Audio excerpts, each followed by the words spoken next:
Pour celles et ceux qui ont vu la saison 4 de Sex Education, je vais vous parler du personnage de Vivienne. On fait la connaissance du personnage de Beau, qui devient après le petit ami de Vivienne. Au début, ils se voient soi-disant pour étudier, mais bon, on sait très bien où ça mène, et finalement, ils finissent par sortir ensemble.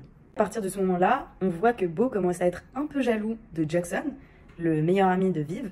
Ouais, je l'appelle Viv.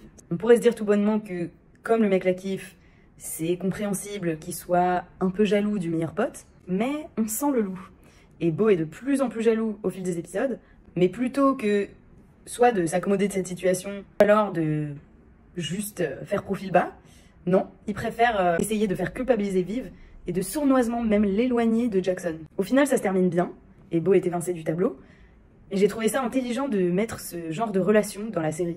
Je trouve que le personnage est bien amené, parce qu'au début, on se méfie pas. On le trouve gentil, aimant, attentionné. On se dit qu'il est amoureux, en fait. Cette relation s'avère complètement toxique, parce que Beau essaye de manipuler Vivienne, il est même violent, et c'est exactement comme ça que ça se passe dans la vraie vie.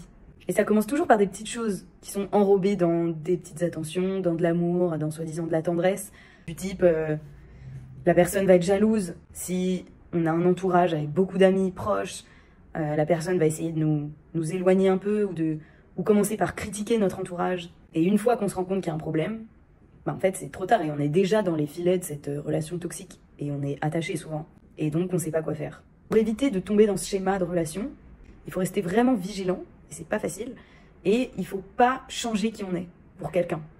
On peut évidemment évoluer ou faire des concessions en couple, ça s'entend, mais changez pas qui vous êtes.